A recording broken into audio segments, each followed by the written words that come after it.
여러분 안녕하십니까? 광주 MBC 뉴스투데이입니다. 먼저 오늘의 주요 뉴스입니다. 5.18 진상규명 특별법이 2달 뒤 시행되지만 아직 진상조사위원회도 구성되지 않았습니다. 여야 정당들이 위원 위촉을 미루고 있기 때문입니다. 미중 무역 분쟁이 점화되면서 전남 동부 지역에 밀집된 철강 석유화학 산업의 불똥이 튀지 않을까 지역 경제계가 긴장하고 있습니다. 광주 지역 시민사회단체가 도시철도 2호선 공론화 방식으로 시민 참여형 수기조사를 확정하고 오늘 광주시에 제안할 예정입니다. 고3 기말고사 시험지 유출 사건을 수사 중인 경찰이 행정실장과 학부모에 대해서 출국 금지를 신청했습니다.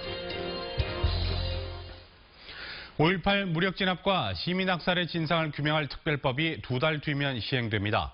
그 안에 진상조사위원회를 구성하고 실무진도 갖춰야 하지만 여야 정당들이 위원 위촉을 미루고 있습니다. 38년 만에 주어진 기회를 놓쳐버리지 않을까 5월 단체들은 애가 타고 있습니다. 김인정 기자입니다. 5.18 민주화운동 진상규명을 위한 특별법이 시행되기까지 남은 시간은 앞으로 2달입니다. 그 안에 국회는 여야 정당과 국회의장 몫으로 모두 9명의 진상조사위원을 추천해야 합니다. 그러나 연이은 국회 파행 때문에 진상조사위 위원 위촉이 차일피일 미뤄져 왔습니다. 특히 9명 중 4명을 추천해야 하는 민주당은 특별법 통과를 이끌어내고도 위원 추천에는 거의 신경을 쓰지 않았습니다. 어떤 분들이 가장 적합할 것인가 그런 의견들을 현재 거의 나누고 있습니다. 민주당에서 이 문제에 대해서 소홀히 한다거나 또 마냥 뒤로 미루고 있다거나 그러고 있는 상황은 아닙니다. 자유한국당과 바른미래당도 추천을 하지 않은 가운데 호남이 기반인 민주평화당만 유일하게 조사위원을 추천했습니다. 관심이 적은 만큼 그 부분에서 열정을 좀 보이지 않고 있습니다. 조속히 진상조사위원회가 구성이 될 수 있도록 촉구를 하겠습니다. 5월 단체와 국방부는 서둘러 조사위원을 확정하라고 촉구하고 있습니다. 각 당이 조사위원을 추천해도 인사검증 등의 시간이 걸립니다. 그리고 조사위원회가 구성되고 위원장이 확정돼야 조사관 채용 등 진상규명을 위한 실질적인 절차에 들어갈 수 있습니다. 여야가 조사위원 위촉을 계속 미룰 경우 9월 14일로 예정된 조사위 출범이 늦어지거나 출범하더라도 재구시를 못할 수 있습니다. 지금이라도 구성이 되면 빨라야 이제 9월 아마 중하순 이렇게 될 거고 더 늦춰질 수도 있겠죠. 이렇게 되면 조사 과정이 아무래도 뒤로 늦춰져요. 5월 단체들이 서두르는 이유는 5.18 진상규명에 강한 의지를 갖고 있는 문재인 대통령 임기 안에 조사를 마치기 위해서입니다. 조사위에는 최장 3년의 기간이 주어지지만 대통령 임기가 끝나면 38년 만에 온전히 주어진 진상규명의 기회가 흐지부지 될 수도 있기 때문입니다. MBC 뉴스 김인정입니다.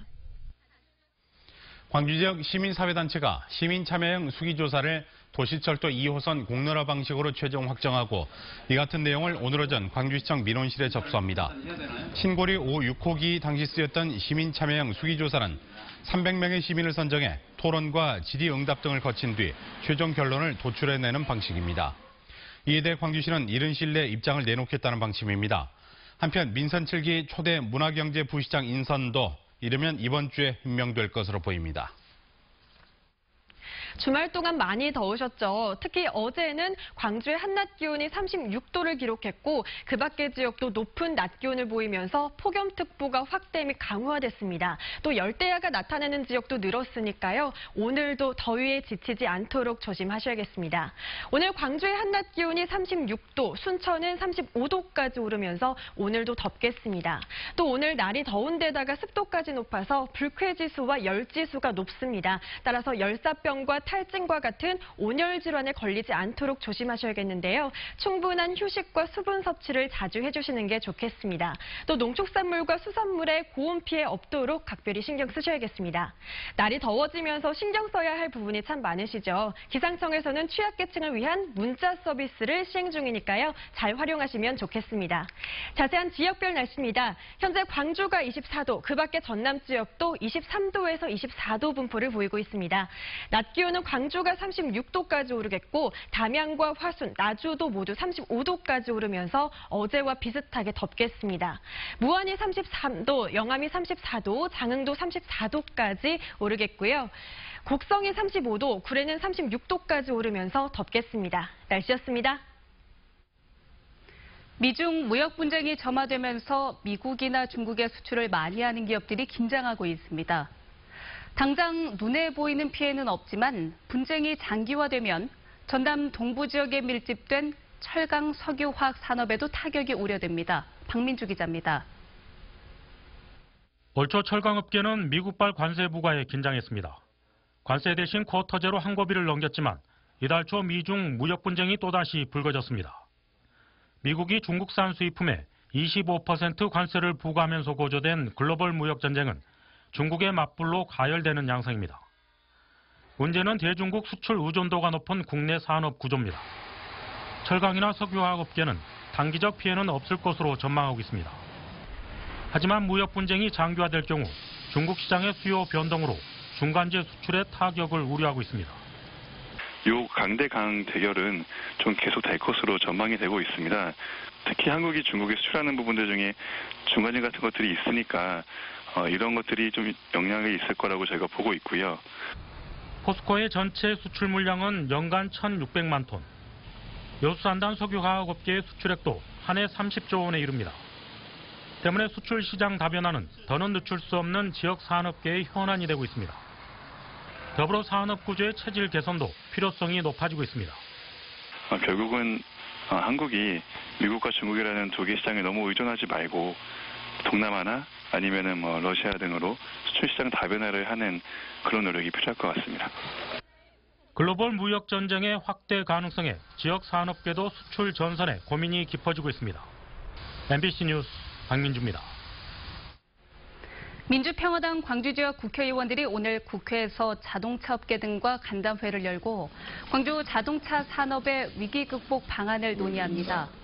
의원들은 트럼프 미국 행정부가 실제로 수입차의 25% 관세를 부과할 경우 기아차 광주 공장은 물량 감소와 함께 수백여 개 협력업체가 줄도산할 수 있다며 정부 차원의 선제적인 대응을 주문할 예정입니다. 향후 5년간 광주 지역 소매 유통업체들이 3분기 경기를 좋지 않게 전망했습니다. 광주 상공회의소가 지역 내 67개 소매 유통업체를 대상으로 조사한 3분기 경기 전망 지수는 83으로 2분기 연속 기준치인 100을 밑돌았습니다. 하계 휴가와 명절 등 계절적 호재에도 불구하고 경기 전망이 어두운 건 대내외 경제 불확실성과 소비 축 불안감, 그리고 최저임금 상승 등이 반영된 때문으로 분석됐습니다. 업체들은 유통산업 경쟁력 향상을 위한 정부의 최우선 과제로 52.2%가 최저임금 등 인건비 상승 억제를 꼽았습니다.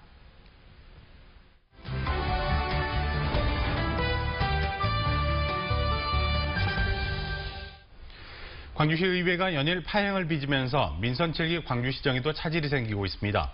또 민주당이 광주 지역위원장 후보를 단수로 추천해서 논란이 일고 있습니다. 네, 김대훈 시사평론가와 자세히 이야기 나눠보겠습니다. 안녕하십니까? 안녕하십니까? 네, 안녕하십니까? 먼저 광주시 의회 이야기부터 나눠보도록 하겠습니다. 연일 정회를 거듭하고 있는데 이렇게 파행이 거듭되면 어떤 문제점들이 생길까요? 일단 지금 이용섭 시장이 조직 개편을 하고자 해서 지금 준비하고 있잖아요. 네. 그런데 지금 경제부시장을 경제부시장을 문화경제부시장을 바꾸겠다는 거예요. 그동안 이제 개방령 직위를 통해서 공모를 해왔는데 이 기간이 약 2달가량 소요가 되니까 네. 너무 오래 걸린다. 그래서 임명하겠다는 건데 그리고 명칭도 경제부시장에서 문화경제부시장을 바꾸겠다는 거예요. 네. 근데 행정기구 조례상 이거를 명칭을 바꾸려면 의회 승인이 있어야 돼요. 근데 의회가 저렇게 개점 휴업 상태가 되면 당연히 광주시에서 원하는 일들을 못할 거 아닙니까? 그렇죠. 예, 그런 상황입니다. 네, 이제 막 민선 7기가 시작돼서 광주시나 시의회가 일이 많을 텐데 이렇게 개점 휴업을 하고 있으면 뽑아준 시민들이 좀 손해가 되지 않나 그런 생각이 듭니다. 그렇죠. 두 분 휴가 다녀오셨나요? 아직 안 다녀왔습니다. 네. 그 개인도 보통 일주일 정도 휴가를 다녀오면 일들이 밀려 있잖아요. 그런데 산적에 있잖아요. 그러나 150만 광주 시민들의 살림을 책임지는 23명의 의원들이 이 일을 안고 멈춰버리면 얼마나 많은 일들이 쌓이겠습니까? 그렇네요. 그런 관점에서 보셔야 할 것 같고 앞서 말씀드린 것처럼 조직 개편 말씀드렸는데 어쨌든 간에 의회에서 어떤 것들을 승인해주지 않으면 조직을 새로 만든다거나 통폐합한다거나 이런 거에 대해서 시에서는 지금 이걸 정지가 된 상태예요. 당연히 네. 공무원들이 놀고 싶어 노는 게 아니라 일을 못하는 거잖아요. 네. 이게 전체적으로 방금 말씀하신 것처럼 일요일에 뽑아줬는데 이렇게 개점 지급하면 시민에 대한 배신이 되는 거죠. 네, 그렇죠. 빨리 스타트가 돼야 될 것 같습니다. 네.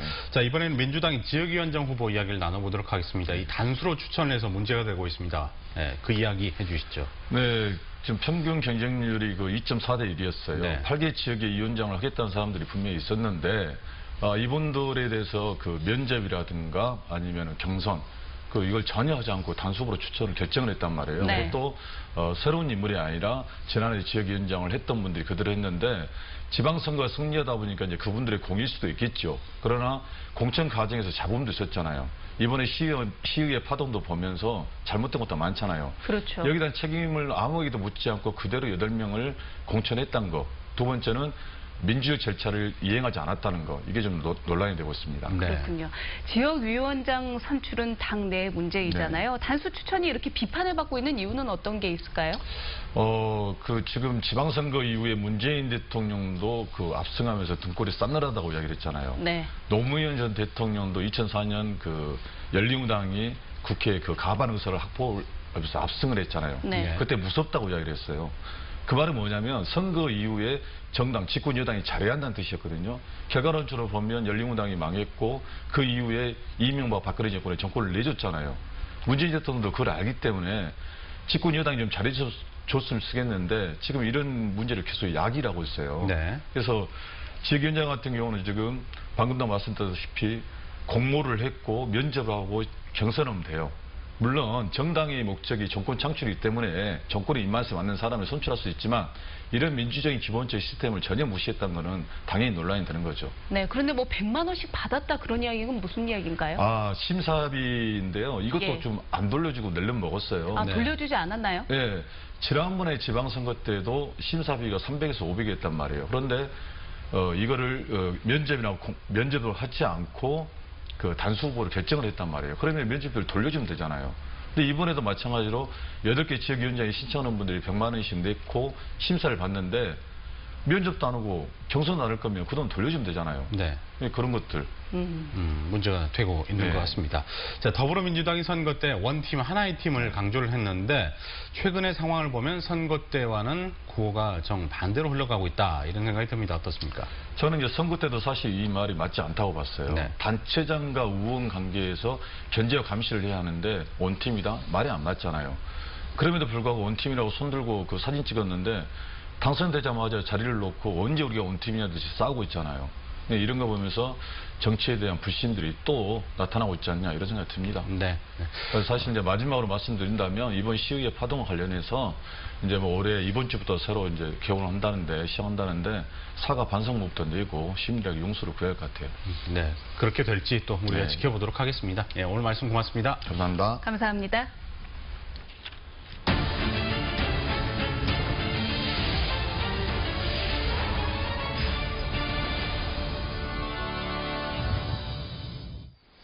어제 오후 3시쯤 구례군 토지면 지리산 피아골 계곡에서 67살 김모 씨가 물에 빠져 숨졌습니다.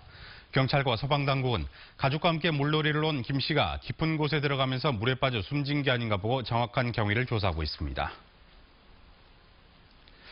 시험지 유출 사건을 수사 중인 경찰이 행정실장과 학부모에 대해 출국 금지 신청을 했습니다.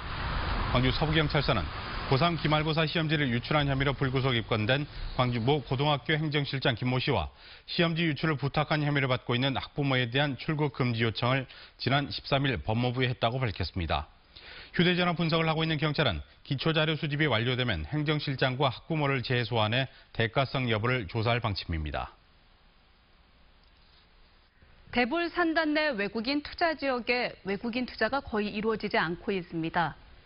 궁여지책으로 국내 기업을 유치해서 산단 활성화를 꾀하고 있지만 이마저도 까다로운 조건 때문에 벽에 부딪혀 있습니다. 문현철 기자입니다. 지난해 3월 문을 닫은 버워터 코리아 제주공장입니다. 1년 넘게 세준을 찾지 못해 이를 먹던 중 지난 4월 창원의 한 기업에 팔렸습니다. 외국인 투자 지역에서 제외되면서 가능한 일이었습니다. 외국인 투자 지역은 입주 자격이 외국인 지분 30% 이상, 외국인 투자 금액이 1억 원 이상 조건을 모두 갖춰야 해 매각이 쉽지 않았습니다. 지난 6월 보호토를 비롯한 분양 부지 4곳 모두가 외국인 투자 지역에서 지정 해제되면서 어렵게 매각이 성사된 겁니다. 보호토 코리아 같은 경우는 외국 기업이 아닌 국내 기업의 그 부지를 매각함으로써 어떤 국내 자본주의 이런 효과를 보게 되었습니다.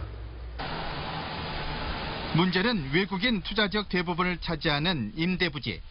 현재 30개 기업이 입주해 있는데 분양부지보다 더 까다로운 입주 자격을 적용받고 있습니다. 외국인 지분과 투자금 외에도 공장부지 공시지가만큼 외국인 투자를 입주 5년 이내에 유치해야 합니다.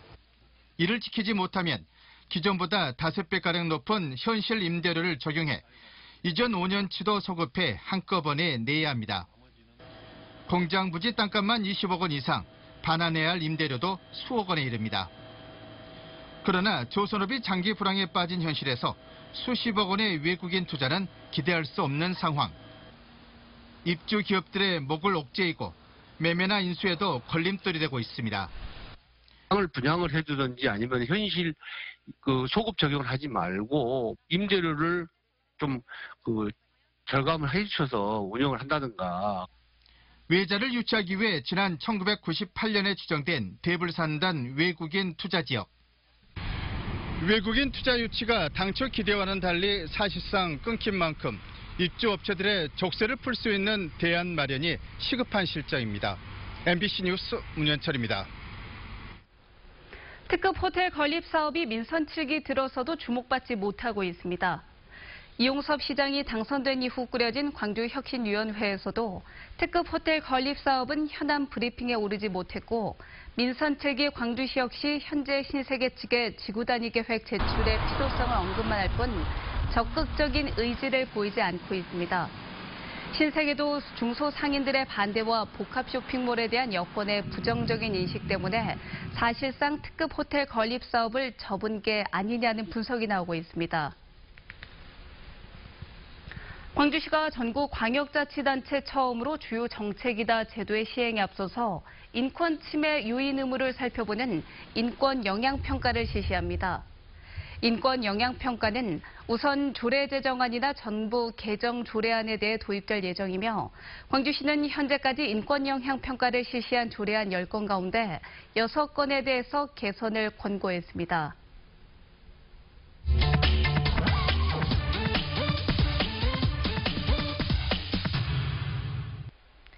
지난 한 주 누리꾼들의 눈길을 사로잡은 뉴스는 무엇이었을까요? 본격적으로 시작된 무더위와 제8대 광주시 의회에 대한 소식, 조선대학교 구조개혁에 관련된 뉴스였는데요. 어떤 댓글들이 남겨졌는지 자세한 내용 살펴보겠습니다. 장맛비가 그쳐 다행이다 싶었더니 곧바로 찾아온 무더위. 한낮 기온이 33도를 웃도는 폭염이 계속되자 날씨 예보에 귀를 기울이는 누리꾼들이 많았습니다.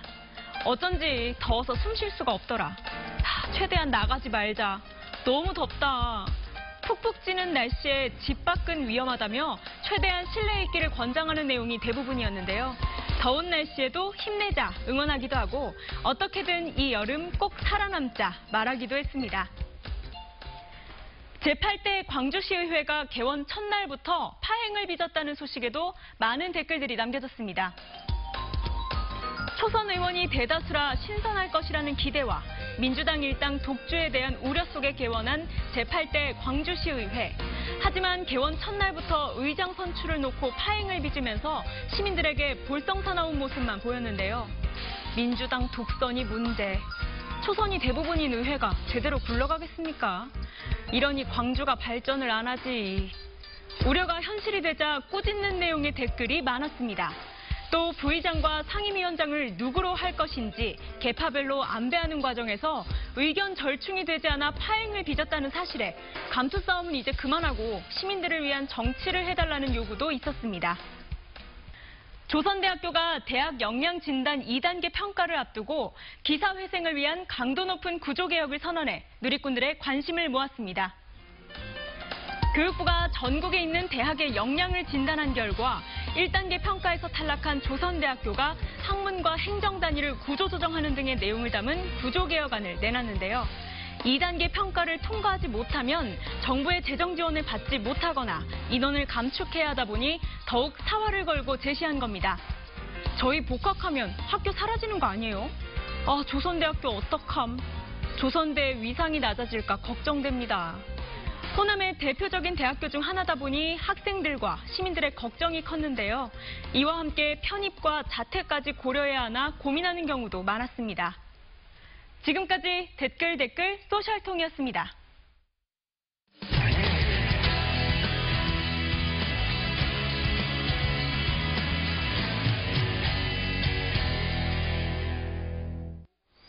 저출산과 인구 감소 때문에 농촌 지역마다 걱정이 많습니다. 충북 옥천의 한 마을에서는 아이가 태어나면 주민들이 돈을 모아 금반지를 선물한다고 합니다. 정재영 기자가 전해드립니다.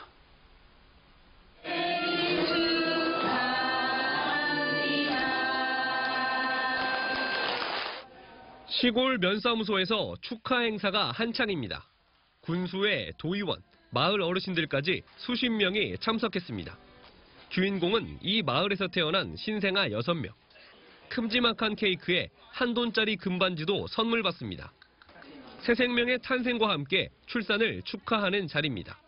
둘째는 뱃속에 있고요. 저희는 4가지 계획을 하거든요. 그래서 더 사회에서 더 많이 도와주시고 하면은 더 좋을 것 같습니다. 이 마을에서 신생아들에게 금반지를 주기 시작한 건 지난 2015년부터입니다. 그 사이 아이를 2명 낳은 부부도 탄생했습니다. 애도 잘 안 낳으려고 하는데 아무래도 이런 계기가 생기면은 아이도 뭐 더 생각 없던 분들도 더 가질 수 있는 거고요. 네, 아주 좋은 이벤트라고 생각합니다. 젊은이들이 떠나고 저출산까지 겹치면서 아기 울음소리 듣기가 힘들어지자 마을 주민들이 낸 아이디어입니다. 50여 명의 주민과 출향인들이 천사가 들어간 모임 이름의 의미를 살려 매달 2,004원씩 걷어 마련했습니다. 시골에서는 아이들의 웃음소리나 울음소리가 듣기가 참 어려운 그런 실정입니다. 함께 축하하고 또 행복하고 인정 넘치는 그런 동의면을 만들고자 하는 그런. 십시일반 돈을 걷어 금반지를 선물하는 마을은 옥천군에만 3군데. 지난 2005년 처음 시작돼 이웃마을로 확산됐는데 신생아 112명이 혜택을 받았습니다. 같은 기간 옥천군 전체 인구는 줄었지만 이들 마을 인구는 100명 늘었습니다. MBC 뉴스 정재영입니다. 2019학년도 대입 진로 진학 박람회가 오는 21일부터 이틀간 광주 김대중 컨벤션 센터에서 열립니다. 참여 기관들은 최신 맞춤형 대입 프로그램과 진로 체험 과정 등 70여 개 행사를 운영하고 특히 수도권 주요 대학을 비롯해 총 116개 대학이 입학사정관을 박람회에 파견합니다. 사전 접수와 현장 접수를 통해 이틀 동안 총 650명이 상담을 받을 수 있으며 박람회 참가비는 무료입니다. 광주시가 여름방학을 맞아 결식 우려가 있는 이 돌봄 이웃 아동 15,000여 명을 대상으로 오는 19일부터 다음 달 29일까지 급식을 지원합니다. 지원 대상으로 선정된 아동에게는 급식 전자카드가 지급되고 가맹점으로 지정된 식당이나 집단 급식 시설 등 총 1,100여 곳의 급식 제공 기관에서 급식이 이루어집니다. 광주시는 지난해 탄소 포인트제에 참여한 학교나 기업 등 560여 개 사업장에서 총 9만 1,000여 톤의 이산화탄소를 감축했다고 밝혔습니다. 이는 어린 소나무 3,300만 그루를 심은 효과와 같습니다. 광주시는 우수 실천 사업장으로 선정된 27곳에 대해서 총 5,400만 원의 인센티브를 제공하고 유공자 25명을 표창할 예정입니다. 광주시가 2017년도 주택 및 건축물 등에 대한 정기분 재산세 1,606억 원을 부과했습니다. 이는 주택 실거래가 상승 등의 영향으로 전년도 대비 7.24% 108억 원이 늘어난 규모이며 자치구별로는 광산구가 473억 원으로 가장 많았고 동구가 129억 원으로 가장 적었습니다.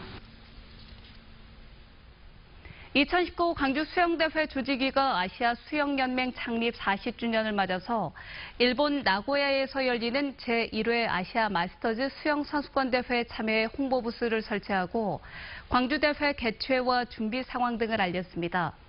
조직위는 성공적인 대회 개최를 위해서 철저하게 준비하고 있다며 협조를 요청했고, 이에 대해 일본 측은 자국 내 마스터스 동호인들이 광주대회에 많이 참여할 수 있도록 돕겠다고 밝혔습니다. 2018 광주 국제 태권도 아카데미가 오늘 조선대 해오름관에서 개막해서 22일까지 계속됩니다. 올해로 10회째를 맞는 이번 행사는 미국과 중국 등 10개 나라에서 선수단과 지도자, 수련생 가족을 비롯한 300여 명이 참가한 가운데 품새와 겨루기, 태권도 정신 등을 익힙니다.